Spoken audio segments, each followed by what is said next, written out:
अमल के मना करने के बावजूद सारा बोलती रही। फिर अमल का हाथ उठ गया। ये तो अब ना ही पूछे कि मैं कैसा हूँ, बस सिर्फ आप एक बात बता दें कि आप आ कब रहे हैं। बस तुम्हारी इन बातों का मुझे कोई असर नहीं होने वाला, समझा?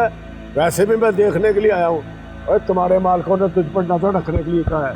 आपने इब्रार का क्या पता कब मुझसे पूछ लें। उसे सब पता चल चुका है और अब इससे कुछ भी छुपाने का कोई फायदा नहीं।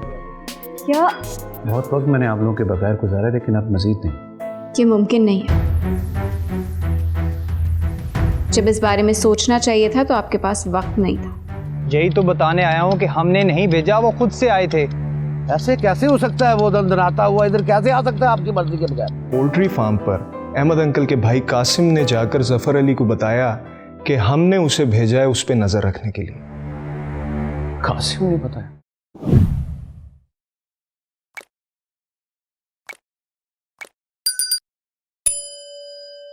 ज़ारा ने उसे अपने काम भेजा था। बस मेरी यही बात उसे बुरी लगी। तो इसमें इतनी बड़ी क्या बात है? आप इस घर की बड़ी हैं, हम सब आपसे पूछ कर जाते हैं। इफ़े ने अगर पूछ लिया तो इसमें क्या बात है?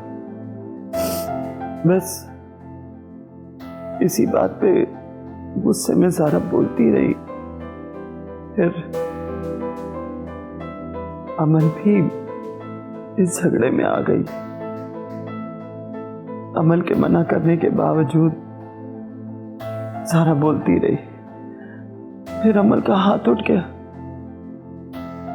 इस सारे झगड़े की जड़ तो मैं ही हूं ना। मेरी वजह से ये सब कुछ हुआ।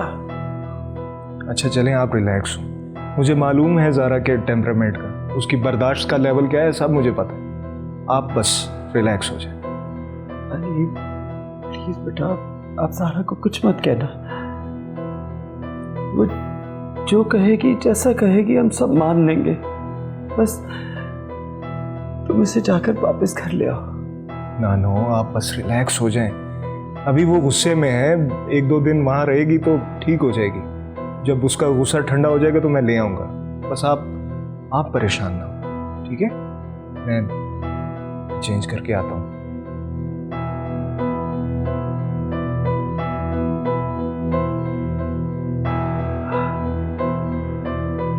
हाँ ठीक है, तुम देख लो, फिर जो भी तय होगा मुझे बता दो।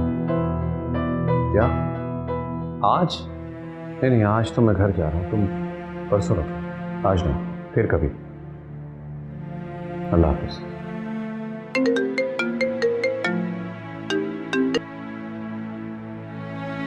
जी अस्सलाम वालेकुम अहमद भाई, कैसे हैं आप? ओ इब्रार भाई, ये तो अब ना ही पूछे कि मैं कैसा हूँ, बस सिर्फ आप एक बात बता दें कि आप आ कब रहे हैं। बस आज ही का प्रोग्राम है भाई साहब, आने का। सब खैरियत तो है? कोई मसला तो नहीं हो गया? ये तो मैं आपको मिलने पर ही बताऊंगा, बस आप खैरियत से आ जाओ। जी बेहतर। ठीक है।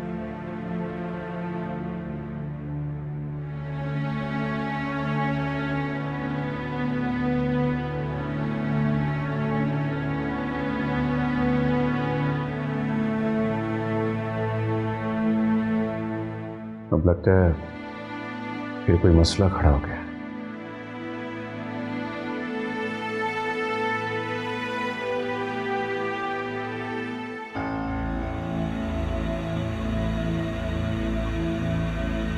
कासिम अली, तुम और यहाँ तो गई तेरे लिए अपना मुर्गी खाना है। यहाँ पर आने जाने में कोई पाबंदी है? हाँ पाबंदी है ना। बाहर का बंदा अगर आएगा तो साथ जरासीम लेके आएगा ना, मुर्गियां भी मार हो जाएंगी। ये बातें किसी और को सुनाना। तुम्हारी इन बातों का मुझे कोई असर नहीं होने वाला, समझा? वैसे भी मैं देखने के लिए आया हूँ और तुम्हारे मालिकों ने तुझ पर नजर रखने के लिए कहा है। आपने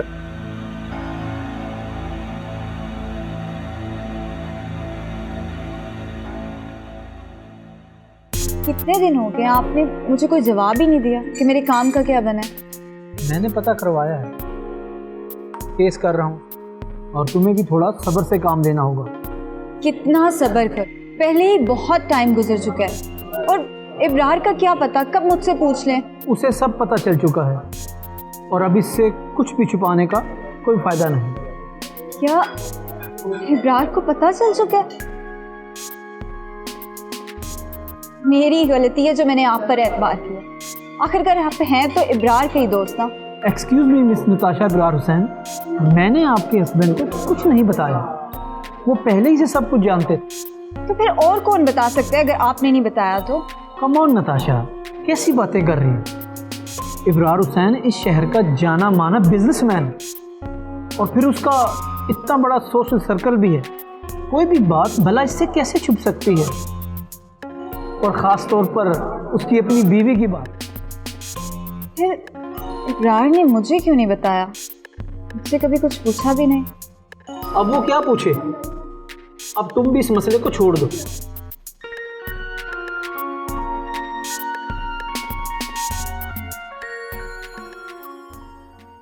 माँ जी, आपकी तबीयत अब कैसी है? ठीक हूँ बेटा। मैं इस बार आपको और अमन को अपने साथ ही ले जाना चाहता हूँ। इससे आप लोगों के जहन पर बड़ा अच्छा असर पड़ेगा। इब्रार बेटा, अमल को यही रहने दे। हमने कहीं नहीं जाना, हमें अपने घर में ही रहने दे। क्या बात कर रही हैं माँ जी? वो भी तो आपका अपना घर है। मैं चाहता हूँ कि आप दोनों मेरे साथ रहें। बहुत वक्त मैंने आप लोगों के बगैर गुजारा, लेकिन अब मज़ीद नहीं। ये मुमकिन नहीं है। जब इस बारे में सोचना चाहिए था तो आपके पास वक्त नहीं था, और अब हम लोगों को आपके बगैर रहने की आदत हो चुकी है।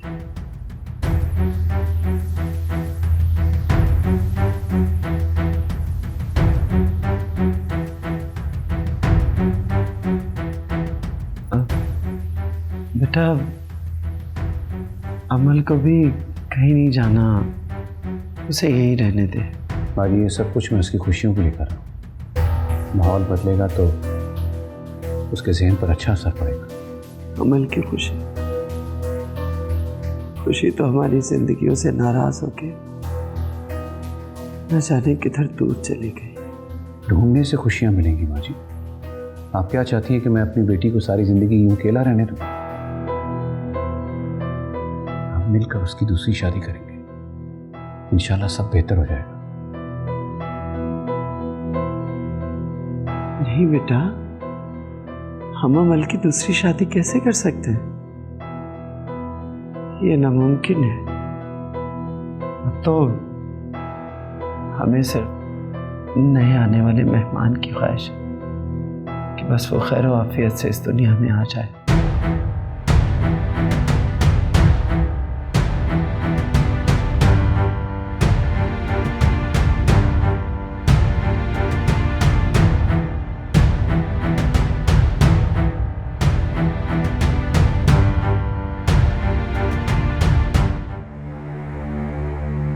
क्या हो गया जफर अली? किसकी बातों में आकर तुम नाराज होकर खड़े हो गए? शारिक साहब, अगर आप लोगों के मुझ पे एतमाद नहीं था तो इतनी बड़ी जिम्मेदारी आपने क्यों दी मुझे? जफर अली, हमें तुम पर एतबार था तो ये जिम्मेदारी हमने तुम्हें दी, और ऊपर से चौकीदारी के लिए कासिम अली को भेज दिया आपने। यही तो बताने आया हूँ कि हमने नहीं भेजा, वो खुद से आए थे। ऐसे कैसे हो सकता है? वो दंदनाता हुआ इधर कैसे आ सकता है आपकी मर्जी के बगैर? इसका तो मुझे भी नहीं पता, लेकिन मैं और अली हल्फन कह सकते हैं कि हमने उन्हें नहीं भेजा, वो खुद से आए हैं, और आइंदा हम एहतियात करेंगे कि उन्हें इस मामले से दूर ही रखें। फिर आप उससे बात कर लें कि दोबारा वो हमारे मामलात में दखल अंदाजी ना करे। हाँ ठीक है, अली उनसे बात कर लेंगे। आप तो चलें प्लीज़। अच्छा शारिक साहब, मैं चला जाता हूँ। ओके, ज़रा जल्दी चले जाइए। ठीक है।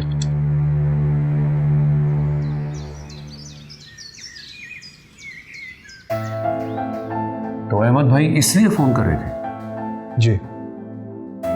मुझे ज़ारा से इस कदर बदलिहाजी की कतई उम्मीद नहीं थी। करता हूँ खैर मैं अहमद भाई और अमीना से बात। नानो की तबीयत भी इसी मसले की वजह से ख़राब रहती है, वो बहुत टेंशन लेती है इन बातों की। तुमने अमीना को बताया माँ जी की गुजरती तबीयत के बारे में? नहीं मामा, मेरा राब्ता तो नहीं हुआ उनसे, लेकिन आज पोल्ट्री फार्म पर अहमद अंकल के भाई कासिम ने जाकर जफ़र अली को बताया कि हमने उसे भेजा है उस पर नज़र रखने के लिए। कासिम ने बताया? हद नहीं हो गई? अब शारिक मनाने गया है उन्हें, बल्कि मना कर ले आया है, लेकिन उसने एक शर्त रखी है कि कासिम अली उसके मामलात में कोई अमल दखल नहीं रखे। हमारे मामलात में दखल अंदाजी करने की इन लोगों को क्या जरूरत है?